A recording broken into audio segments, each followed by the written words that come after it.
Okay, so we have two options.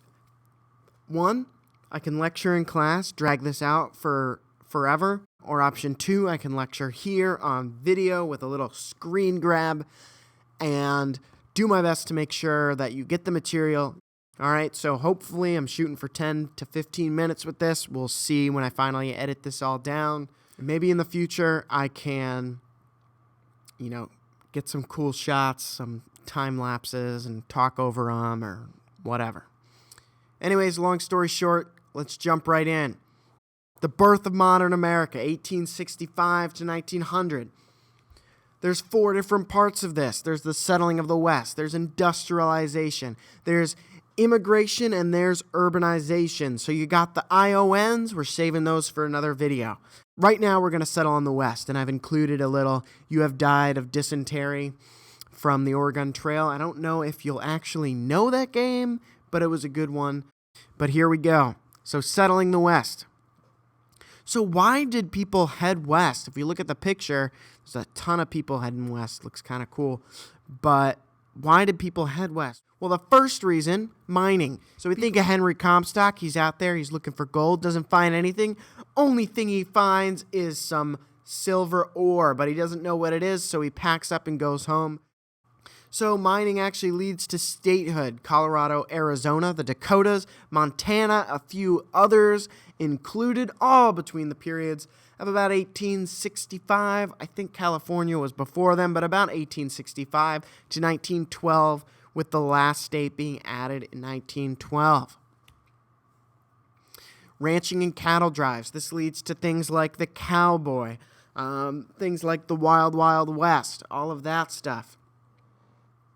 Farming through things like the Homestead Act. And again, this is supposed to be a review. We've just done lectures on this that you actually all helped me get through. So we look at two acts. We got the Morrill Land Grant Act and the Homestead Act. Make sure you're taking these notes. Make sure you're getting them down fast because we're moving on through. If you need to pause this at any time, please feel free to do so. We're going to keep going. I feel like I've slipped into my magician's voice again, but we're going to keep at this pace. Provided support for state colleges. Now, why would you want to do this? Why would you want, if you're the government, to give money to state colleges? A, to provide them with research, but B, to help them help their students get ready for the real world and to give them information, new ideas, all of that jazz, in order to pass that on to the local communities around the government. So the federal government gives out millions of acres of land, western land, not eastern land, to the state governments in order to sell to fund agricultural land grant colleges. So the federal government gives this land that's out west, that's not actually a state yet, to other states, most likely probably on the East Coast, states like Massachusetts, states with a lot of people trying to attend higher education, and they can use that money to supplement the payment for these colleges. So the federal government gives this land to states. The states sell the land so more people can go west, and then they use that money, boom, to either build colleges or subsidize colleges.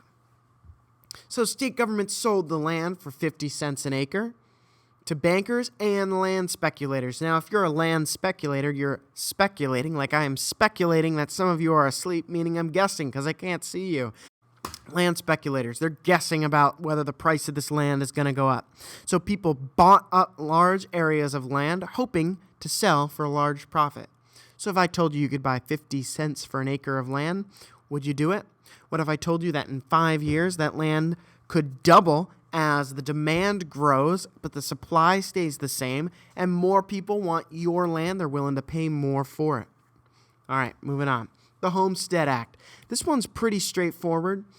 Gave land, 160 acres, directly to settlers who met the following requirements. 1, you're 21 years old or the head of a family. 2, you're an American citizen or an immigrant who has filed for citizenship, maybe come through Long Island, Ellis Island, maybe come through Ellis Island.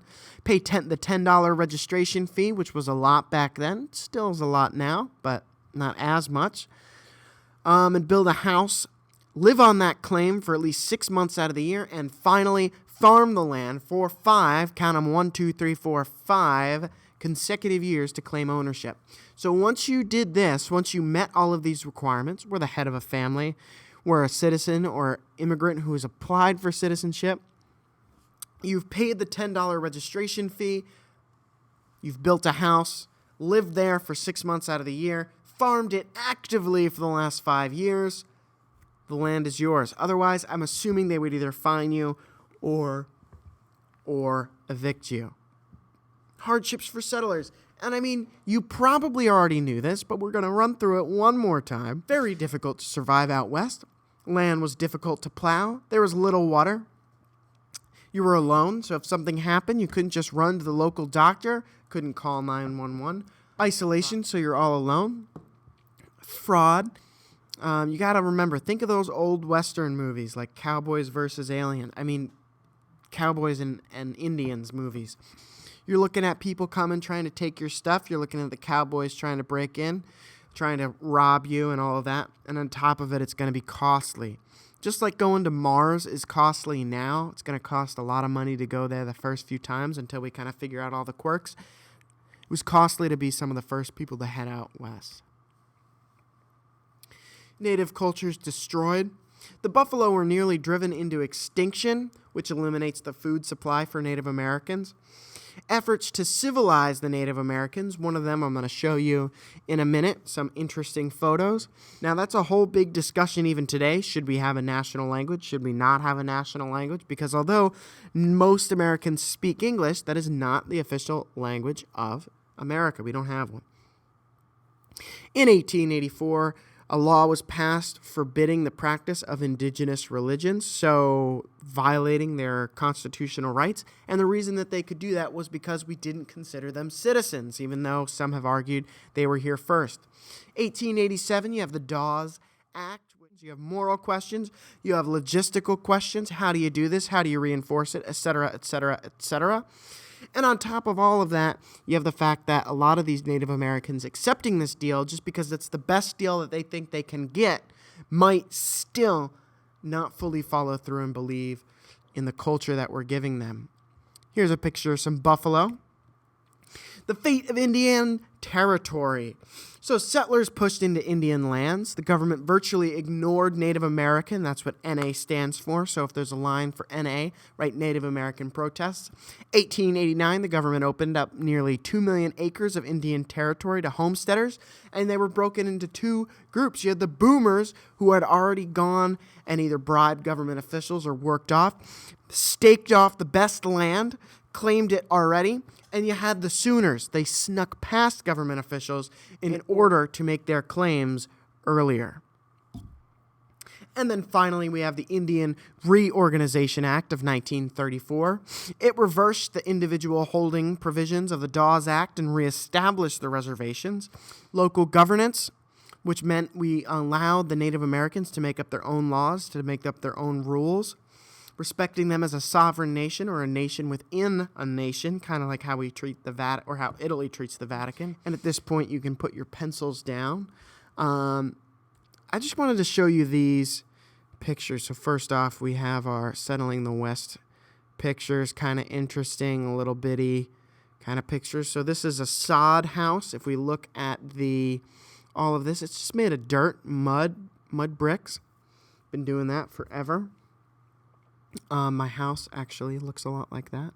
But as you can tell, little mud bricks. She looks happy. We're all happy, but it's little mud bricks. This is what they would have lived in on the prairie or on the plains.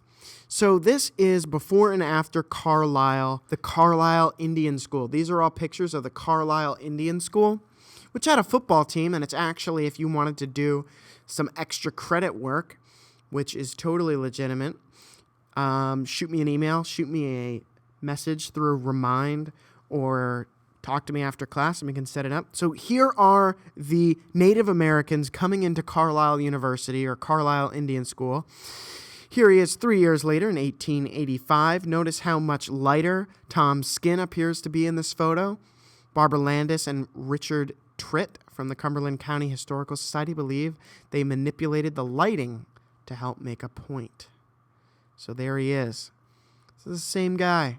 You can barely tell. Here they are hanging outside.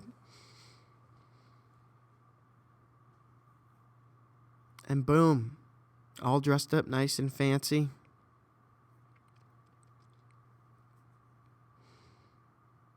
Here's some more of them. Actually, pick your pencils up again, and I want you to write down 3 or 4 bullet points, 3 to 5 bullet points. Is this right or is this wrong?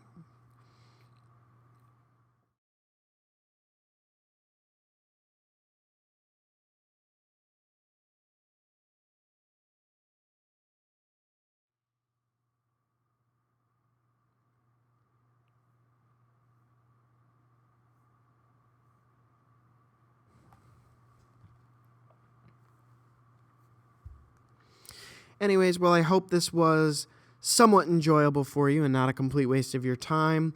I hope that maybe this was a little bit faster than lecturing in class. Anyways, let me know what you think. Comments, questions, emails are always welcome. Like I said, please shoot me an email. Let me know what you thought. All right. Have a good day.